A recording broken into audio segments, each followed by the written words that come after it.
SBC Aktualno, podcast kluba slovenskih podjetnikov. Lepo pozdravljeni v novi epizodi SBC Aktualno. Danes bo za spremembo nekoliko bolj politično obarvana, saj je dogajanje v zadnjih dneh in tednih absolutno tako, da tudi tega tokrat ne moremo izpustiti. Taki so seveda z menoj danes tudi gostje. Prvo dama Janja Božič-Marolt iz Mediane in pa dva politika, oba gospoda, na moji desni Jernej Vrtovec iz NSI-ja in pa Jani Prednik iz Socialnih demokratov. Lepo pozdravljeni vsi skupaj in dobrodošli v našem studiu. Dober dan. Dober dan. Začnemo kar kot žogico, ki jo vržemo na nasprotno stran, in sicer vaš ravno kar končan kongres. Kar nekaj ostrih besed na račun vlade in vladajočih strank. Rekli ste, vsak dan je izgubljen dan, vlada bi morala odstopiti. Torej, žogica na vašo stran. Kaj na to pravi SD in ali bo ta vlada odstopila? Seveda Nova Slovenija je opozicijska stranka in tudi upravlja svojo nalogo opozicijske stranke. Jaz mislim, da jo upravlja dobro. Ne bi se strinjal, da je vsak dan te vlade izgubljen dan. Morda je res bil v zadnjem obdobju občutek, da se vlada, vladni predstavniki ali pa koalicijski predstavniki bolj kot vsebino ukvarjajo ali pa ukvarjamo sami seboj. To je bila tudi ena izmed mojih glavnih kritik, ki je privedla tudi do tega, da se je koalicija usedla za isto mizo, se pogovorila, dogovorila in začrtala neko pot za naprej. Cilji ostajajo enaki, kot so bili na začetku te vlade. Jaz osebno pa sem tudi pristaš celotnih mandatov. To ne govorim samo sedaj, ko sem del neke vladajoče strukture, ampak sem vse zadnje to ponavljal tudi, ko je bila na oblasti neka druga vlada, res da druga polovica prejšnjega mandata, ampak vseeno mislim, da so kratki mandati, polovični mandati najslabše, kar se lahko zgodi državi. Je bila to samo neka taka kongresna retorika ali ste dejansko pripravljeni v tem trenutku iti na volitve, tudi finančno seveda gledano, drugo leto imamo evropske, lani je bilo ekstremno pestro leto, kar se tiče volitev.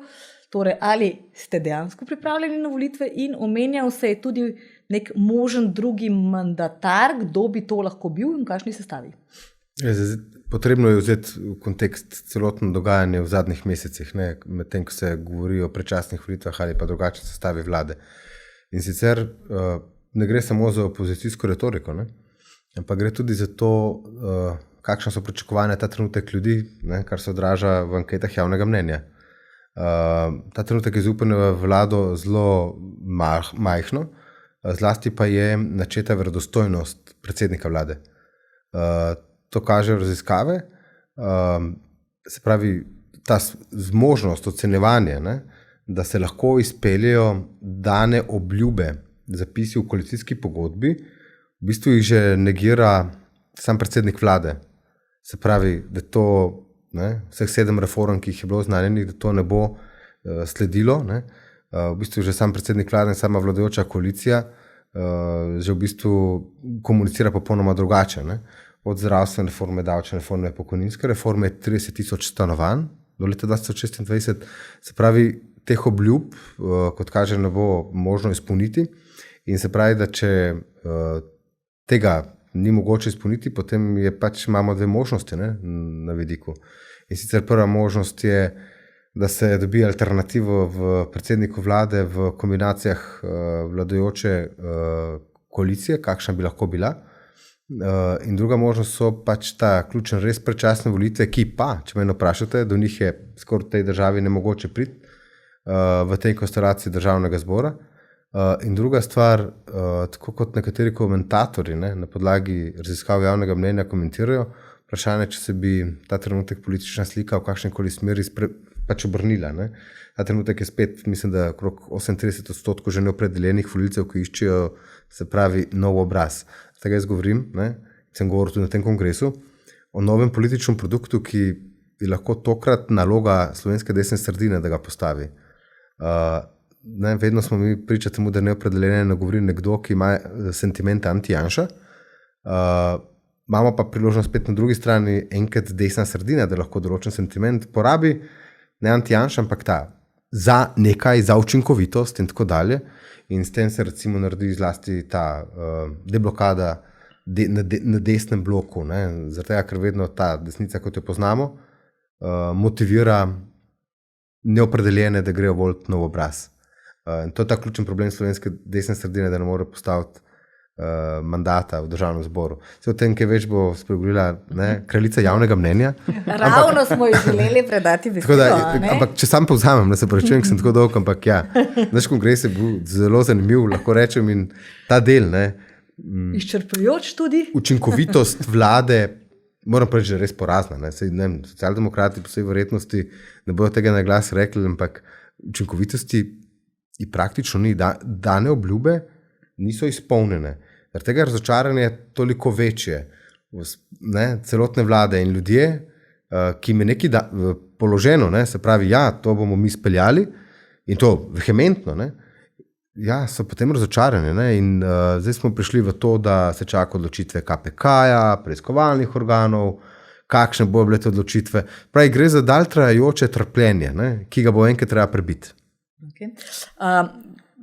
Za vas seveda vprašanje in da se nekako izrazim v retoriki predsednika vlade, glede na rezultate, koliko ljudi v tem trenutku dejansko še pleše in pa predvsem, ali dejansko ljudje tem obljubam politikom res toliko verjamejo, da dejansko neuresničitev nečesa takega pomeni popolno razočaranje, ali so razlogi za padec podpore tako vladi kot samemu premierju, ki je druge. Ker načeloma ljudje vse nismo nekdo, ki bi rekel, politik obljubuje, to bo 100% narejeno. Ni lih zadnje izkušnje, že kar nekaj vlad ne kažejo ravno na veliko izpolnjevanje predvolilnih obljub. Hvala za vprašanje. Zdaj bi povezala njiju oba na nek način. Smo slišali s strani SD-ja, da vlada izpolnjuje svoje načrte in smo slišali strani NSI-ja, da jih nikakor ne. Zdaj, javno mnenje moram reči, da je bolj na strani izjav iz NSI-ja. Ja? Skratka, ljudje so po enem letu, ko smo primerjali rezultate začetka vlade, po enem letu vladanje postali razočarani in danes pleše manj kot polovica Gibanja Svobode. Zdaj, če se izrazim v tem žargonu, v katerem ste me nagovorili, dejansko so zdaj na neki 18% javnomnenjske podpore. Dajmo se spomniti, da je to volilni rezultat, ki ga je Gibanje Svoboda doseglo, najvišji volilni rezultat glede na število glasov, glede na odstotek. Gospod Cerar imel enako podporo, ampak glede na število glasov so bili pa najboljši. In dejansko se je takrat plesalo, bom rekla, v parlamentu in na ulicah. Torej, dejstvo je pa naslednje, da nisem preslišala, da bi predsednik vlade takrat obljubljal izvedbo vseh reform v roku enega leta. Nasprotno, obljubljal je reforme, že napovedoval je njihova 2 mandata. Skratka, vehementno, se strinjam, vehementno. In če povzamem oba, skratka, obljube so bile pretirane, dejansko večja kot so pričakovanja ljudi, kar so bila utemeljeno na osnovi obljub, večje je razočaranje. Je pa res, da gre za to, da ugotavljamo tudi neko nestrpnost. Skratka, mi bi vsi že vse takoj. Je pa tudi res, da ne glede na to, da je napovedovala vlada 2 mandata, oziroma predsednik Golob 2 mandata, ni bilo nikoli jasno rečeno, dokdaj zdravstvena, dokdaj dolgotrajna oskrba, dokdaj davčna in tako naprej. Ne? In ljudje so, bom rekla, upravičeno doživljajo zdaj neke vrste razočaranje in ne samo to, da niso realizirane obljube, dejansko so mediji polni tudi novic o, bom rekla, nekih nasprotjih znotraj, o vladanju, ki ni ravno Gibanje Svoboda, pač pa je precej avtoritarno, skratka o odpuščanju. In prvič so se začele pojavljati, bom rekla, ocene padanja podpore po fenomenu Bobnarjeve, drugič po zdravstvenem ministru, Bešič Loredanu, no in tretjič izrazito zdaj. Se pravi, politika ni sama sebi namen, ljudje vendarle, eno so pričakovanja, drugič pa opažajo neka neskladja, iz katerih lahko sklepajo, da to ne sodi in ne vodi ravno k uspehom. Zdaj, kako se bojo zadeve razpletale, bomo videli v nadaljni razpravi in bi s veseljem seveda slišala, kaj se bo dogajalo. Skratka, če povzamem, premalo ljudi v primerjavi z izvolitvijo na zadnjih parlamentarnih volitvah danes pleše. Tudi tisti, ki plešejo, so zgleda zaskrbljeni in ne plešejo več v parih, pač pa bolj samostojno, pa celo na različno glasbo. Kot silent disco, vsak ima neko svojo glasbo. Ne samo to, nekateri so začeli igrati nogomet, nekateri pa se vadijo za nastope v filmih, bi človek rekel. Vprašanje za vas, vmes je veliko ljudi presenetilo, je predvsej mila beseda, premierjeva napoved o rekonstrukciji vlade, o zmanjšanju števila ministrstev, omenjale so se celo neke številke do 10. Lani, novembra, torej pred letom dni, se je delalo ogromno na 3 referendumih, eden je bil tudi ta, torej na povečanju števila, zdaj manj, potem je to bilo cel teden med prazniki strašno aktualno, potem ste se dobili, ste prišli ven, rekli, v bistvu se o tem sploh nismo pogovarjali, strnili smo vrste in zdaj smo spet v redu. Verjamem, da zdaj velikih skrivnosti ne boste razkrivali, pa vendarle, je bila to samo preusmeritev pozornosti iz kakšnih drugih težav? Je bila to neka kost zaglodati za čez praznike? Kako ste vi kot koalicijski partnerji videli to napoved, ob kateri ste in vi in Levica seveda skočili naše ministri dobro delajo in jih damo? Kaj se je zgodilo? Ja, ni skrivnost in verjetno se vsi strinjamo, da vsak nov, ki pride na politično prizorišče, tega seveda ni vajen. Vsak ima seveda pravico, da gre na volitve, da je izvoljen, vendar se pa pač pojavlja pri vseh, se pojavljajo podobni znaki in vsaka vlada si na začetku izbere svojo organizacijsko strukturo. Bila je želja predsednika vlade pred letom in pol po novi organizacijski strukturi vlade in koalicijski partnerji smo takrat sicer opozarjali morda na to, da bo to predstavljalo določene težave, vendar predsednik vlade ima neko možnost, diskrecijsko pravico, da si postavi svojo organizacijsko strukturo. Temu smo prikimali, na vse zadnje so potem temu prikimali tudi ljudje na referendumu. In presenetila nas je ta izjava predsednika vlade, ne prva. Predsednik vlade, tudi to lahko ugotovimo, je večkrat izletel s kakšno izjavo in se potem v drugem koraku potegnil nazaj. In niti mi in tudi ljudje niso razumeli, kaj predsednik vlade s to potezo v bistvu želi. Tisti, ki pa se že dlje časa ukvarjamo s politiko, to mi bo verjetno tudi kolega Vrtovec, ki je bil tudi minister, prikimal, pa ne nujno reorganizacija ministrstva v smislu števila pomeni večjo operativnost. Uradniki ostanejo enaki, tudi procesi znotraj ministrstev ali potem enega ministrstva ostanejo enaki. Mnenja določenih uradnikov bodo različna, ne glede na to, ali sta na istem ministrstvu ali pa sta ločena. In mi tega nismo razumeli kot korak k boljši operativnosti. Enako pa tudi ljudje niso razumeli, zakaj sedaj po letu in 3 mesecih, letu in 4 mesecih nova struktura. Je pa pozitivna lastnost predsednika vlade, da ko vidi, da je morda naredil napako oziroma prehitro skočil, da se potegne nazaj, kar pa tudi ni značilnost politike. Ponavadi politika tišči do tistega bridkega konca.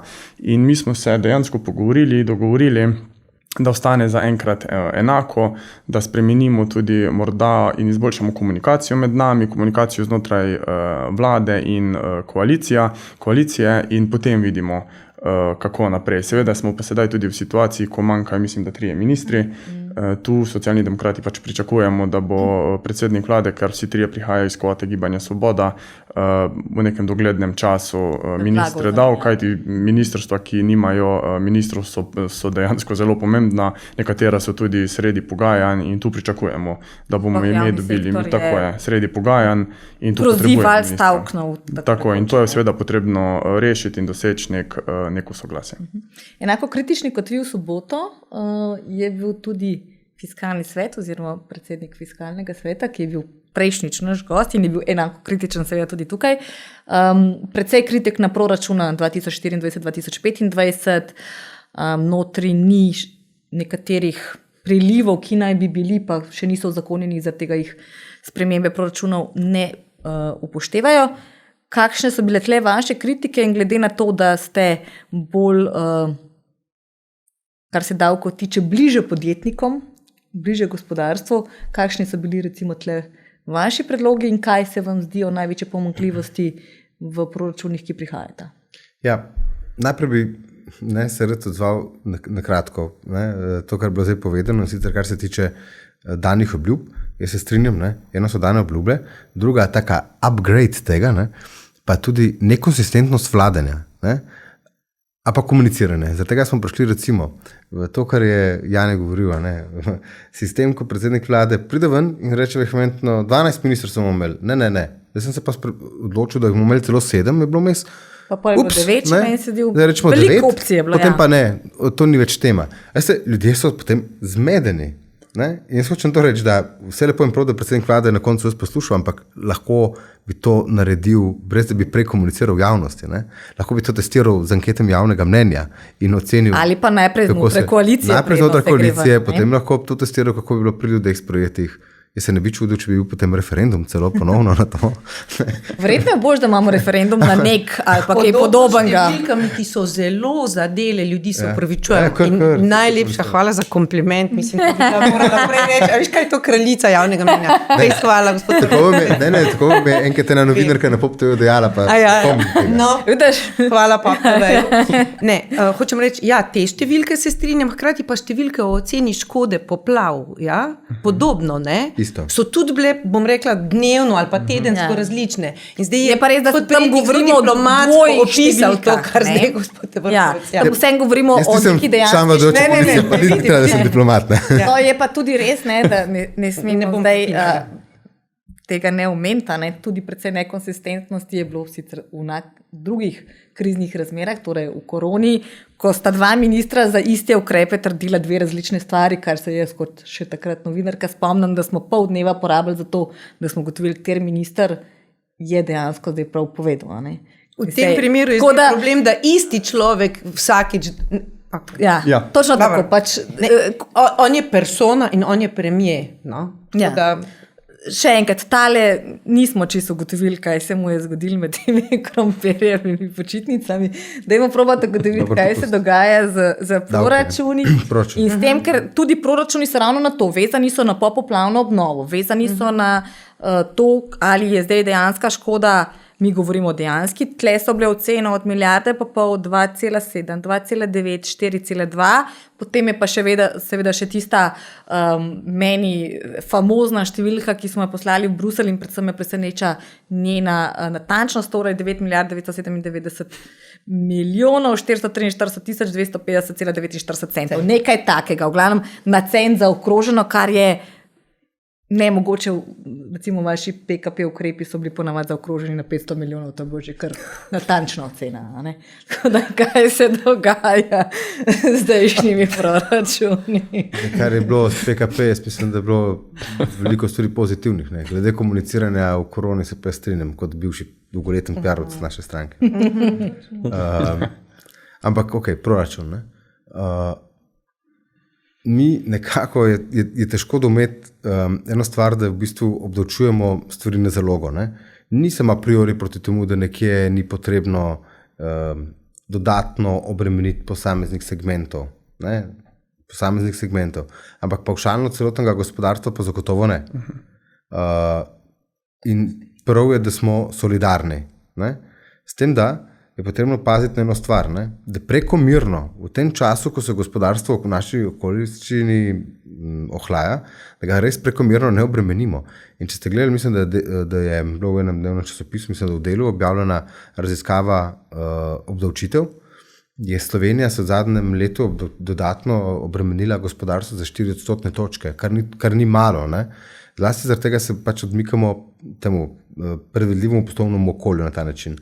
Želim povedati to, da kar se tiče poplav, se mi pa zdi, da sprejemamo na ta račun davke na zalogo. Jaz razumem, da bi mi napisali tem številko 6 milijard evrov, zaradi tega, ker to je tisti odstotek, potem 6% celote, je maksimalno, kar dobimo strani Evropske komisije.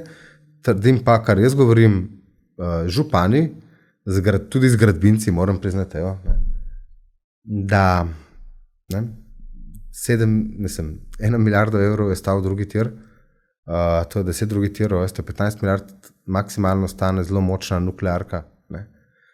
In mislim, da so te številke zelo napihnjene, kar smo imeli tudi na komisiji za nadzor javnih financ in pravih odgovorov. Projektov, ki so izmišljeni. Nikoli poplavljeni, ker niso bili nikoli zgrajeni. Ki niso del poplavne obnove, ampak bolj poplavne varnosti za naprej. Ne trdim, da niso potrebni, ampak ne smemo pa zaradi tega iskati finančnih sredstev zaradi dodatnega obremenjevanja gospodarstva. Zaradi tega, ker se res pač Evropa ohlaja.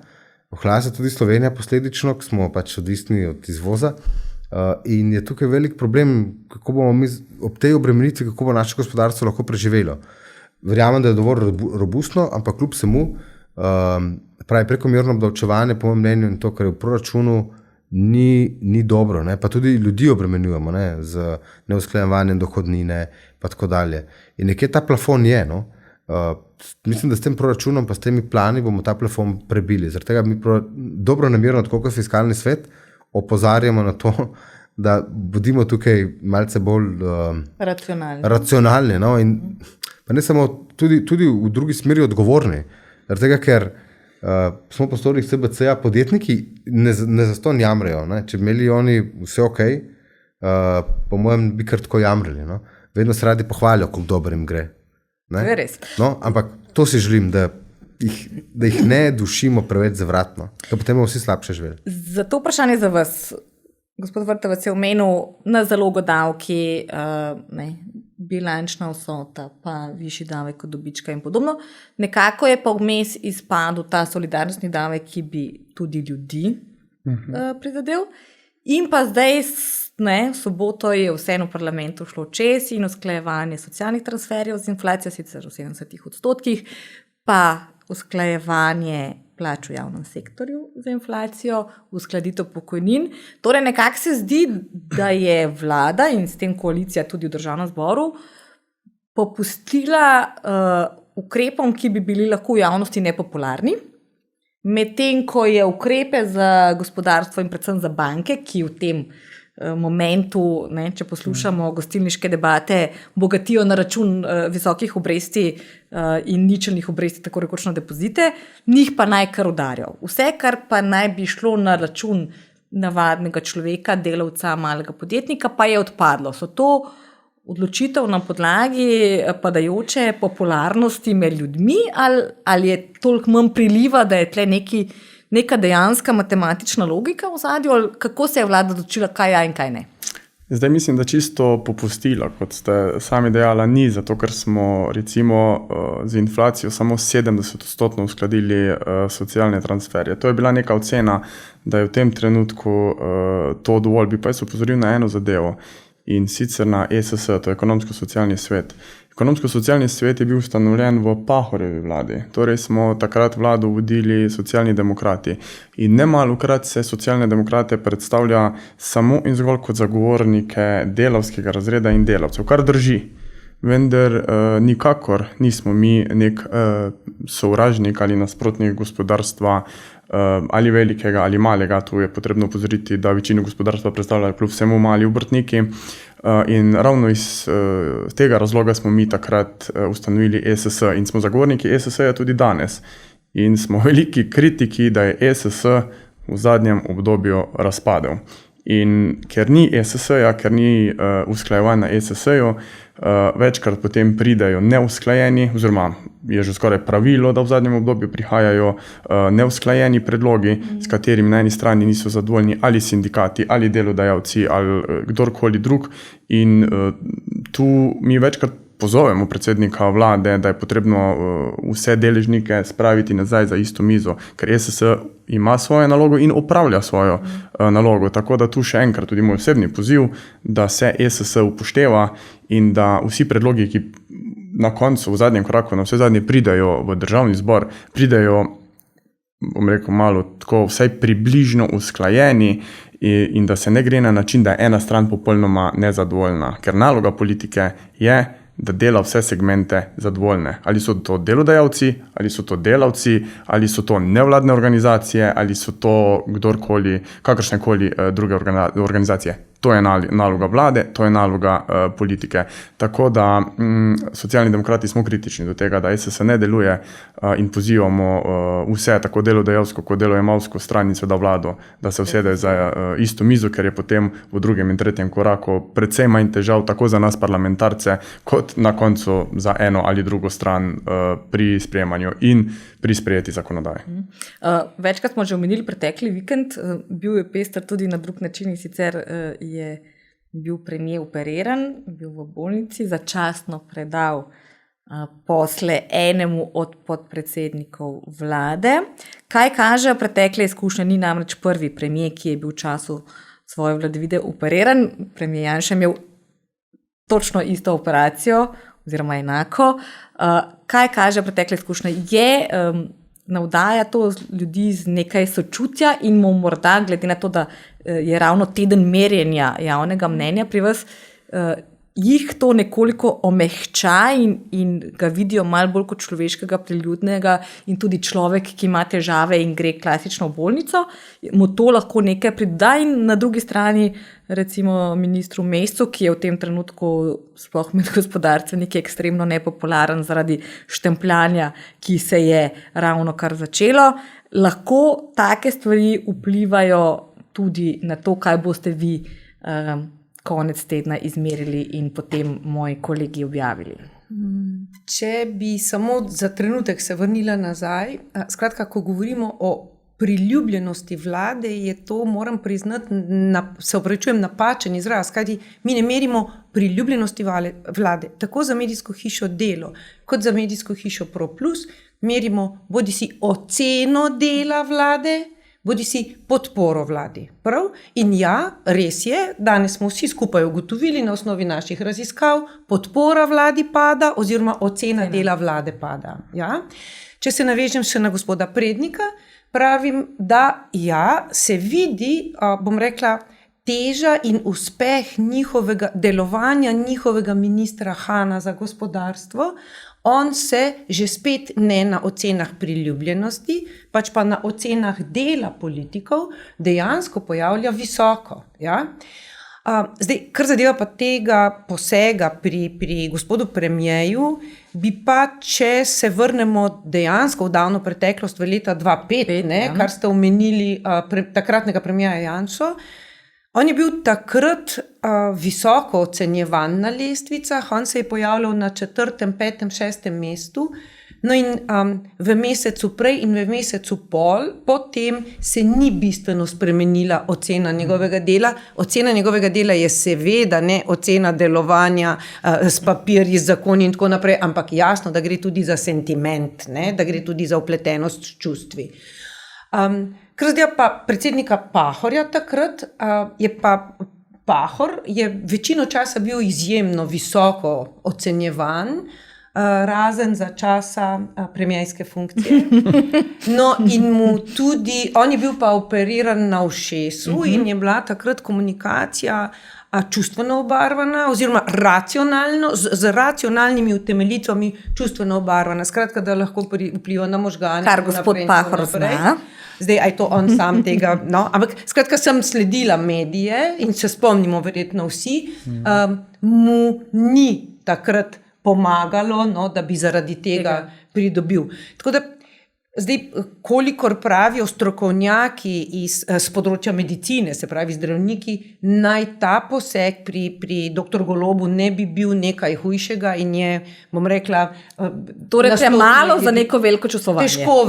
Težko verjamem in tudi prekratko časa za odsotnost, ker če se spomnimo, smo se prej pogovarjali, predno smo začeli o evropskih poslancih, kako so visoko kotirajo na ocenah dela, ne da bi vedeli, kaj počnejo. Se pravi, premalo časa odsoten, da bi. Hkrati pa ste omenili, podpredsednik Mesec ga je nadomeščal, podpredsednik Mesec se pa kot Luka Mesec pojavlja pa na ocenah dela nizko v zadnjih mesecih, še za časa vodenja stranke in tudi potem je nekje bom rekla, proti zadnjih mestih. Tako da bi težko rekla, da bi bil lahko kakšen večji pozitiven učinek. Večji pozitiven učinek bi bil, če bi se kaj dejansko naredilo in bi mogel naredilo. To smo naredili, bi rekla, ne? Skupaj s koalicijskimi partnerji. Je bil SD kaj užaljen, da gospa Fajon ni bila začasna premijerka, ampak je bil gospod Mesec? Ali je to, da ima, včasih reče kdo, ne vem, če je res, da ima premijer malo težav z ženskami, sploh v zadnjem času, glede na neke druge spore, ki so znotraj bolj stranke, in pa tudi z ministricami, je kar zapenjal na več nivojih. V glavnem je bilo pri SD-ju mogoče saj dvignjena obrv. Zakaj pa nismo mi prevzeli za ta vikend? Ne, v bistvu imamo trenutno 2 podpredsednika vlade, kar je glede na konstelacijo koalicije čudno, ker bi Gibanje Svoboda moralo imeti tudi svojega podpredsednika vlade. Če me spominja, je bil to bivši minister za zdravje, Loredan Bešič, in tu bi mi pričakovali tudi glede na število poslancev, da imenuje premijer Golob še enega podpredsednika in bi potem tisti seveda vodil vlado. In tu se je pokazal nek manko oziroma nekaj, kar premijer Golob verjetno v tej fazi, ko bivšega ministra več ni naredil. Vse ostalo pa mislim, da je njegova pravica, odločil se za ministra Mesca, morda tudi zato, ker je ministrica Tanja Fajon seveda ministrica za zunanje zadeve in je verjetno tudi več odsotna od ministra Mesca. Ne gre seveda pa tu za neka velika pooblastila, gre samo za neko administrativno vodenje v času, ko premijerja Goloba ni. Večkrat smo zdaj že omenili bivše ministrice, predvsem z eno, torej z bivšo ministrico Bobnarjevo, sta kar precej zapela v zadnjem času tudi javno. KPK je celo na tej podlagi zdaj, prej smo vedeli, da je sprožil preiskavo, zdaj pa celo vemo, uradno so potrdili, da je ta preiskava sprožena proti predsedniku vlade. Vi iz opozicije, bo to nek moment, ki ga boste zajadrali in na tem peljali neko svojo nadaljno delo in komunikacijo, torej premier je v postopku na KPK-ju in seveda tudi drugi organi preiskujejo, ali boste morda tudi zaradi afere Dars, kjer pa je bila posredno vpletena vaša stranka, mogoče malo bolj v rokavicah delali za nasprotno stranjo? Ne gre za rokavice, KPK ne opravi svoje delo.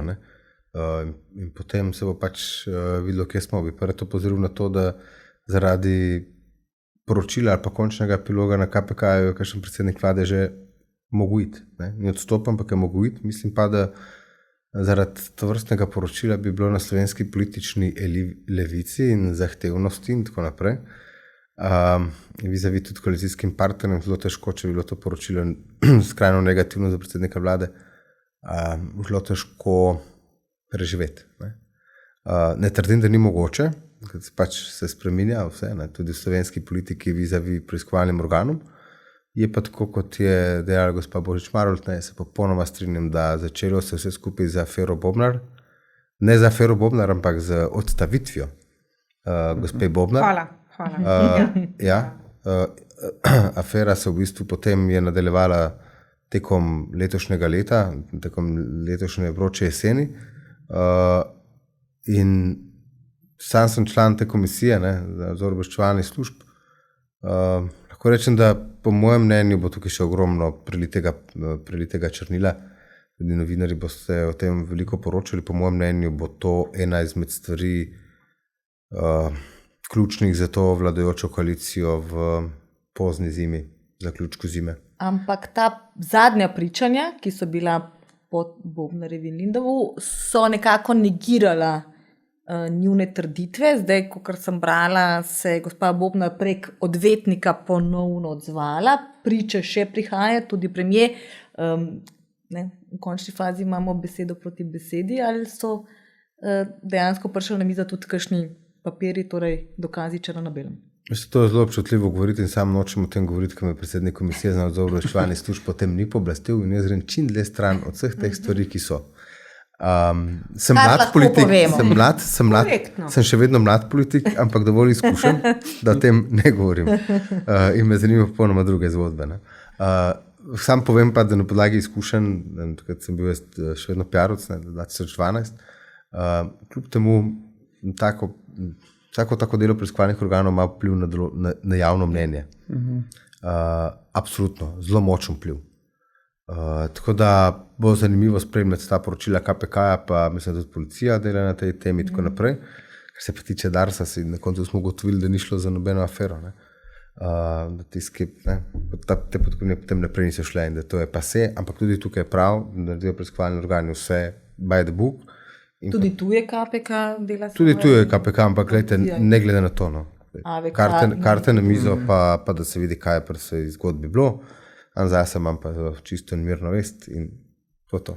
Če dovolite, zanimivo je, da to, kar pravi gospod Vrtovec, to zares vpliva na javno mnenje. V resnici gre pa za rekla kazala, dokler ni dokazano. In to je ves čas, kar medijana spremlja in zagotovo iš ves čas iz zgodovine, ne sam v najnovejšem času. Ravno to sem hotela vprašati. Rekli smo, Bobnarjeva je bila nek tak prvi delec, ki se je sprožil, začel voliti in postajal vedno večji, pa vendarle, ko merite, kaj so bili tisti glavni poudarki, ki so zbijali, rekli smo, oceno dela vlade. In ali poplave, ko v neki fazi, v tisti recimo tam sredi avgusta, 3. 4. so bile poplave, potem pa sredi avgusta, nekako so vsi stopili skupaj, celo koalicija in opozicija sta v podobnih krajih vzeli lopate in krampe v roke. Nekako je izgledalo, da je javnost strnila vrste tudi, kar se tiče politike. To res ni nič pomagalo in kaj so bili tisti ključni momenti, ki so tako zelo zbijali popularnost? V resnici to je pomagalo, kajti ocena dela vlade je bila takrat najvišja od, bom rekla, začetka letošnjega leta naprej. Skratka, akcija in tudi sodelovanje. Veste, ljudje bi tudi pričakujejo sodelovanje do neke mere. Ne? In tu se je izkazalo, je pa res, da se izkaže, da v času nesreč stopimo skupaj, pa v času športnih uspehov ali pa navijanj do uspehov stopimo skupaj.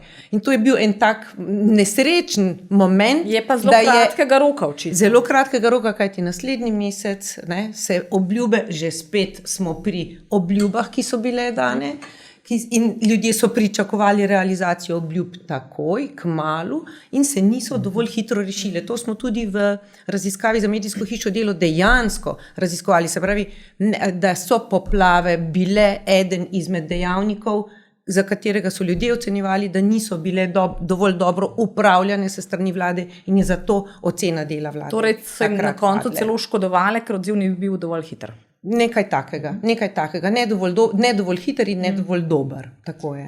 Koliko vas skrbi, glede na to, da ste v vladi in torej tudi na pogajalski strani, čeprav tam ni vaš minister, nekako se zdi, da so pogajanja med javnim sektorjem in vlado glede plač zastala, že kar nekaj časa niso sedli za skupno mizo. Zdaj sicer ta del usklajevanje v letu 2024, ki je bil eden od tistih zastojev, je odpravljen, pa vendarle upravne enote so že stavkale, napoveduje se nova stavka, če ne bo drugače, za 7.12. Če se do naslednjega leta ne sklene vsaj nekih okvirnih sporazumov, lahko stavkajo in šolniki in Fides, ker je dogovor, da se počaka do konca letošnjega leta. Vas skrbi, da v tem mesecu in pol, oziroma celo manj, torej v dobrem mesecu, stvari ne bodo toliko napredovale, da bomo stopili v novo leto z nekim valom stavk, kar pa seveda nikoli ne vpliva dobro na javno mnenje, sploh pa ne na koalicijske stranke. Lahko rečem, da nas deloma to skrbi, ker plačna reforma je bila poleg zdravstvene tudi ena izmed prioritet Socialnih demokratov. Če se vrnem leto dni nazaj, smo ravno Socialni demokrati bili tisti, ki smo na nek način zahtevali vrh koalicije na temu zdravstva, ker smo zaznali vse nakopičene težave, ne samo preteklega leta, ampak verjetno preteklega desetletja, in takrat je bila uslišana naša prošnja po teh vrhih in takrat smo dejali, da poleg zdravstvene je plačna reforma tista, ki jo moramo na nek način rešiti. Nastavki na začetku so bili dobri, tudi analiza stanja v javni upravi oziroma pri plačah v javnem sektorju je bila dobra, potem so se pogajanja začela in lahko rečem tudi nažalost je ministrica morala oditi. Nažalost pravim zato, ker kot sem že takoj na začetku dejal, da sem pristaš 4-letnih mandatov, ne samo vlade kot kolektivnega organa, ampak tudi posameznih ministrov. Ravno zaradi tega, ker ko pride do menjave ali vlade ali pa enega člena vlade, kot so ministri, določena pogajanja zastanejo. Pogajanja v javnem sektorju, kljub temu, da imamo začasnega ministra, to je minister za finance, seveda ne morajo potekati tako, kot če imaš nekega polnopravnega ministra, in zato naše pričakovanje in tudi moja pričakovanja do predsednika vlade so, da vsa ministrstva zapolni v čim krajšem času, ravno zaradi teh zadev. Pogajanja so v teku, ljudje postajajo nestrpni, tudi deloma seveda upravičeno nezadovoljni, in ljudem je vseeno, kdo vodi ministrstvo, njih zanimajo samo rezultati. Morda se politika večkrat ukvarja sama s seboj, s kadrovsko politiko, ljudi to ne zanima in verjetno se tudi to odraža v javnem mnenju. In tudi pred tem pogovorom sem gospe dejal, da sam nisem presenečen, da je javno mnenje takšno, kot je, ker so imeli ljudje občutek, da se trenutno vladajoča koalicija ukvarja sama s seboj. Ni pa to naloga niti vladajoče koalicije, niti politike. Niti ni naloga politike, da dela za dobro javno mnenje. Naloga politike je, da dela za dobro ljudi. Nas, je pa res, da včasih je to povezano, seveda, ker javno mnenje smo vsi mi. Ampak naj ne dela za dobre rejtinge in obljublja tisto, česar se realizirati ne da, tisto, česar se udejanjiti ne da. In še bi se navezala, da poplave so bile močan moment, ko je podpora in ocena dela vlade narasla, sicer pa niso edino poplave tiste, oziroma reševanje poplav tisto, zaradi katerega je ocena dela vlade slabša, pač pa so tudi še ostale nerealizirane obljube. Torej manjkajo kar 3 ministri, nekak imena ne krožijo, tudi za zdravstvenega ministra je kar nekaj časa trajalo, da smo dobili nekoga, ki se na prvi pogled zdaj logična naslednja izbira. Edino ime, ki je zaokrožilo, je bil v bistvu minister za javno upravo iz časa vaše vlade. Kaj bi vi rekli na to, da recimo, špekuliramo seveda, ne vemo, kaj se bo res zgodilo, on postane dejansko minister za javno upravo in ali je on nekdo, ki ima moč, integriteto in tudi neko pogajalsko pozicijo, da se lahko zmeni tako dobro sindikati, da boste zadovoljni tudi vi kot njegov nekdani vladni partner. Jaz gospoda Koritnika čist dobro ocenjujem in ga cenim. Mislim, da je sposoben človek, ki bi lahko tudi te stvari zelo dobro izpeljal, pogajanja in tako dalje. Pa še ostale, tam je kar veliko problematika na javni upravi, pa še ostale segmente. Je pa ta moč, ki jo ima posamezen minister, izvira tudi iz moči samega predsednika vlade. Če si kot minister na Salamoreznici, potem to težko karkoli kaj izpelješ. Če nisi in če imaš polno podporo predsednika vlade in zaupavate, potem si lahko tukaj zelo močan. Zdaj, to bo prvi minister iz tako imenovane Janševe vlade pri gospodu Golobu, če bo do tega prišlo. Špekulacija. Razmišljamo. Jaz sem zelo rad politični analitik, bolj kot politik. V opoziciji to lahko počneš, drugače kot v koaliciji, ki te moraš delati, pa sem sam bil minister, pa časa za analizo ni. Lahko pa rečem tole, da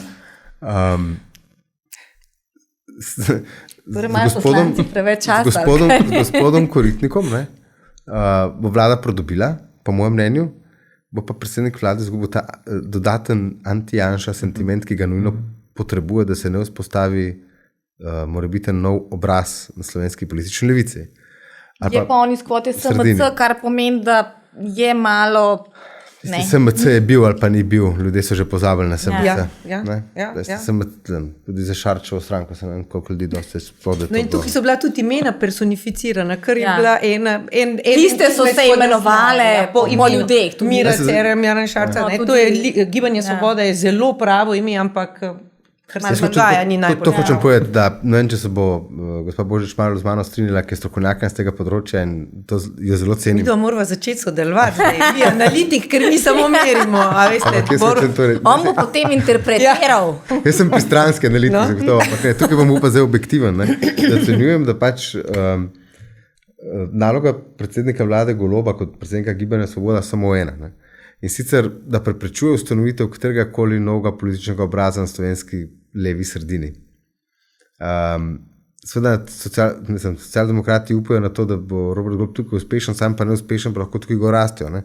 Ampak če kaj lahko ogrozi, Gibanje Svoboda je samo spostavitev nekoga, ki pobere 38% neopredeljenih in ta masa vedno večja. En del tega je nova volilna baza za nekoga, ki prihaja. In to so skrajno neideološki ljudje, piše, da... Ves čas nagovarjate za nekoga, ki prihaja. A mislite, da je to realno možno? Imamo še ne, a ga imate na desni sredini? Ne, jaz govorim ravno o temu, da je lahko pride do vzpostavitev novega političnega produkta, pa tudi na desni sredini. Ampak danes še to ne poznamo. Jaz mislim, da priložnost za sodelovanje ali pa zato, da Nova Slovenija, po mojem mnenju, lahko gre čez te odstotke, ki zdaj dosegamo, je lahko možnost le v smislu novega političnega produkta, ki posežeš v sredino, tako močno, da govoriš te neopredeljene, tudi s kandidatom za mandatarja, ki ga danes ne poznamo in s tem ti razbremeniš in vstopiš v ta prostor sredine, na kar so predvsem ljudje z levega političnega pola nagovarjali. A sploh bi Slovenci še kupili nov obraz? Ker, ne? Recimo, da rečemo, da Janković je prišel iz neke druge sfere, ampak ni bil zares nov obraz. Bil je nov političen obraz, ni bil pa nov obraz. Potem pa smo imeli tri, najprej Cerarja in potem Šarca in zdaj Goloba, ki recimo, da tudi ni bil povsem nov, tudi zato, ker se je pojavljal že z Jankovićem, pa bil je državni sekretar, pa takrat, ko so ljudje že zdavni pozabili, je bil na ministrstvu, pa tako, ampak a bi sploh še kupili še en nov obraz, ker zdaj se je izkazalo, da razočaranja z novimi obrazi so največja. Tudi če pride iz desne sredine, še vedno je nov obraz. Ali še kupimo Slovenci nove obraze? Seveda ne vem. Ne? Če bi vedela, lahko da danes ne bi bila tle, ker bi sodelovala s kakšnih hujših analitičnih skupinah, pa svetovalskih najverjetneje. Ne? Mogoče lahko začnete s bivšim predsednikom Bakarjem predavati. Ne, zdaj smo na SBC-ju, a veš, iščemo tudi podjetniške izzive. Ne, šalo na stran. Skratka, seveda ne vem, ampak glede na to, da ljudje vedno želijo bolje in več in hitreje, je seveda možnost že spet, da se opečemo in nasedemo novim obljubam, ki se ne bi dale realizirati. Je pa res, da glede na to, da se je zdaj na levi sredini zgodil, do zdaj se dogaja, lahko da se bi zadeve še obrnile v koaliciji in z vlado, ampak da se je na levi sredini zgodilo to, ni izključeno, da se ne bi pojavil nekdo na desni sredini. Ne, zares govorim, ja?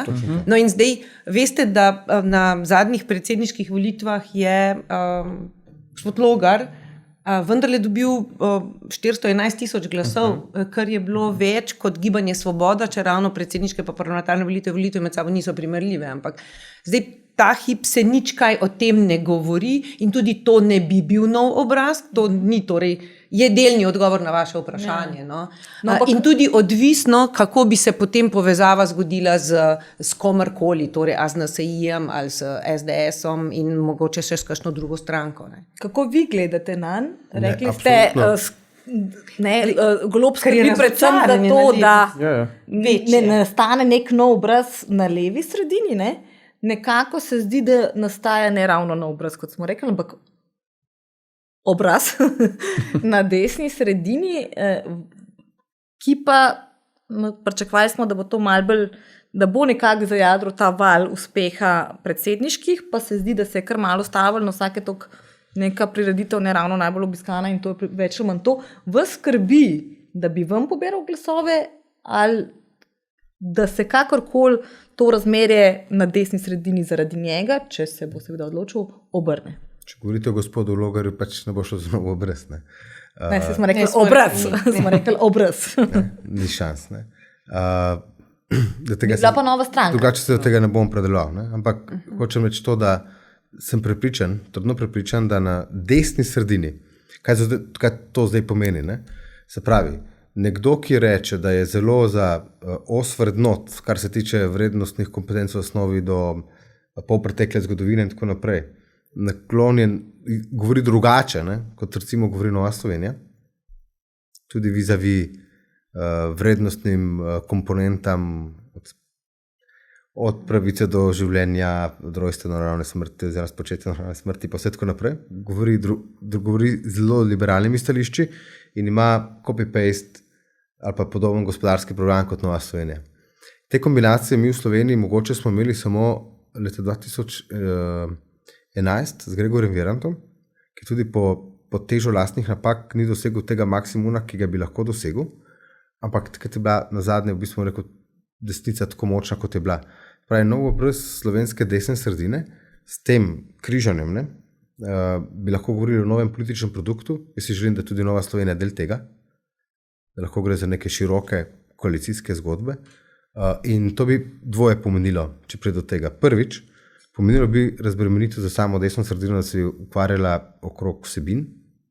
In drugič, pomenilo bi tudi to, da se bi slovenska levica ne ukvarjala z novim obrazom, ki ga vzpostavi, da bo glasovanje proti nekomu, da ne bo zmagal, ampak da organsko bi rasla slovenska tudi levica s tem. Zdaj, slovenska levica, jaz moram to reči, socialdemokrate imam zelo rad, zaradi tega, ker so to organska stranka, ki raste, ki ima določene korenine in so sicer zdaj kukarije, ampak so v podobnem položaju slabem, kot smo mi. Ne? A me razumete? In mi moramo te zgodbe na desnici sami razbiti.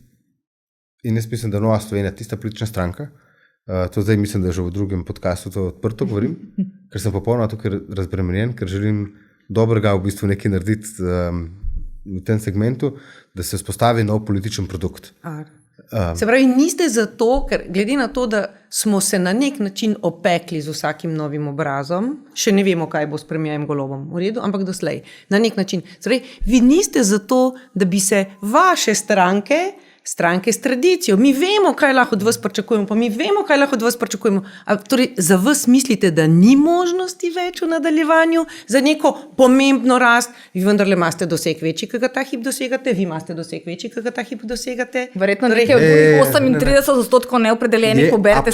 Ampak sam nekaj še med temi, se upravičujem, Tortovec, v teh 38% se veča delež tistih, ki pravijo, ne, grem na volitve. Na volitve. A veste, to je pa upor, to so pa tisti, ki so jih takšni in podobni rezultati razočarali. Se pravi, participiram k temu, da vodiš ti ali ti, potem me razočaraš na tak način. A me razumete, ne?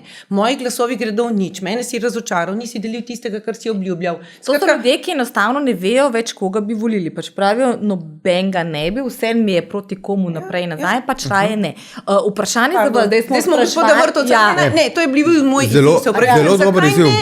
Sam tudi tako razmišljam, ker sem člančer stranke od leta 2003-2004, kot najstnik še. In hočem to reči, da v tem političnem produktu lahko deluje tudi etablirana stranka. No, v tem političnem produktu lahko deluje tudi etablirana stranka, gre za pač lahko širšo zgodbo, ki jo imaš civilne iniciative, zraven pripelješ in tako dalje. Veste, problem pri Novi Sloveniji je samo ta, da mi nagovarjamo segment volilnega telesa, ki je potencialno zelo velik, se pa nas mnogokrat, tako se meni zdi, ljudje potem pred volilno skrinjico v tistem tednu prej zelo ustrašijo.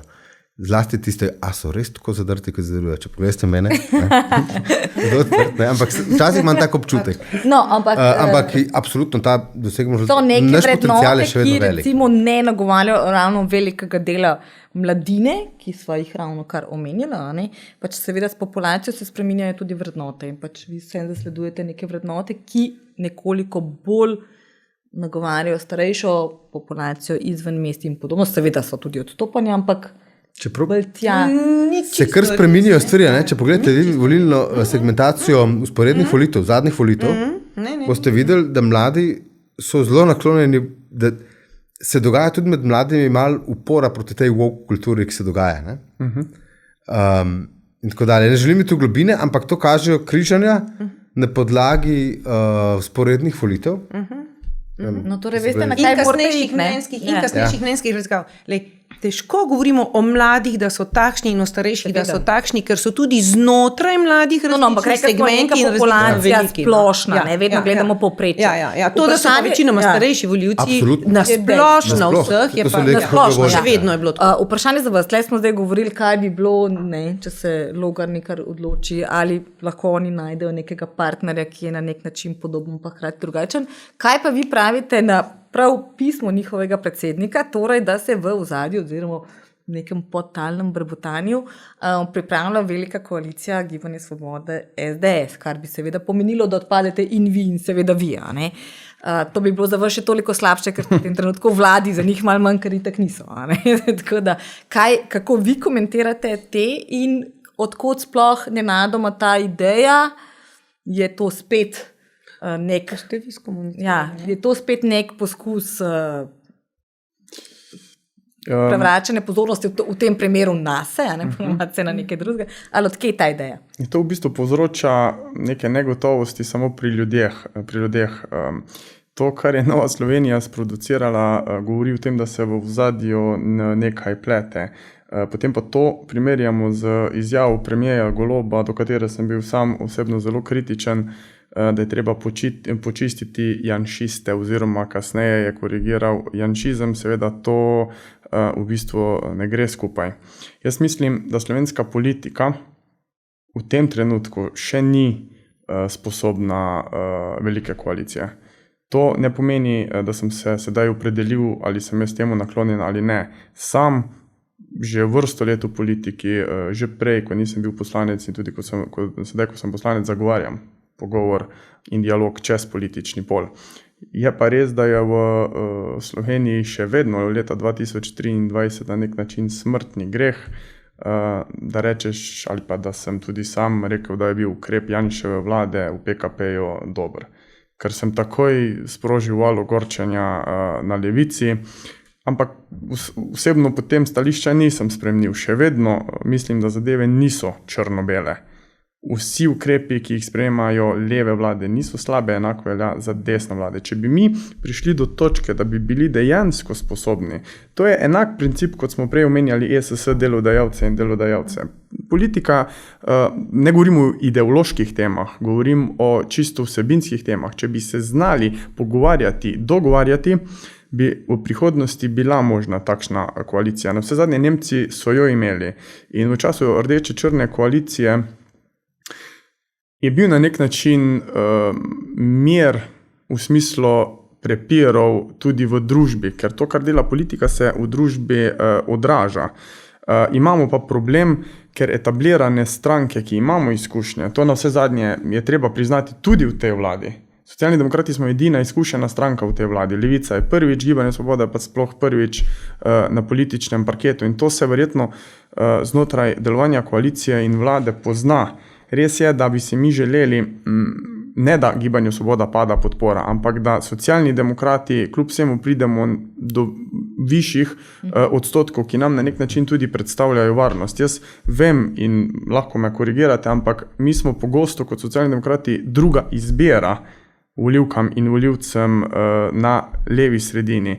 In do sedaj so vsaj 3-krat zapored eksperimentirali z novim obrazom in vsakič znova je večje razočaranje.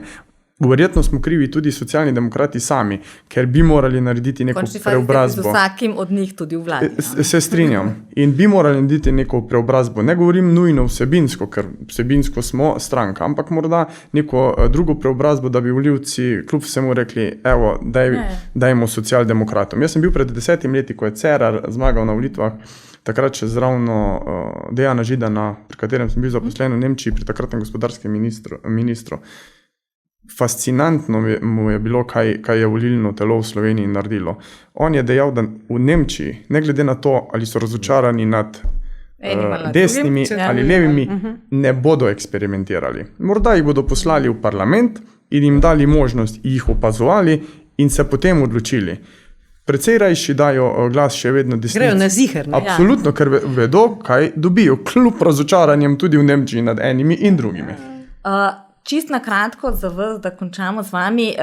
Naslednji test, ne, recimo, da predpostavimo, da vlada zdaj ne pade v naslednjih nekaj mesecih, so spomladi evropske volitve. Bodo to nek test oziroma pokazatelj splošnega dogajanja v slovenskem političnem prostoru, ali je tle razlika evropska raven, lokalna raven oziroma nacionalna in ne moremo teh rezultatov direktno prenesti. Torej, bo to nek pokazatelj, kam bomo šli na naslednjih volitvah, če bodo takrat, ko bodo.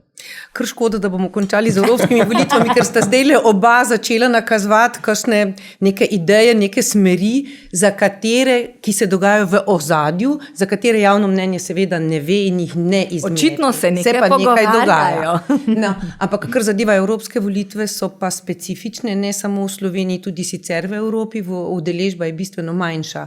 Še manjša kot na parlamentarnih ali na predsedniških volitvah, vsaj na zadnje je bila manjša.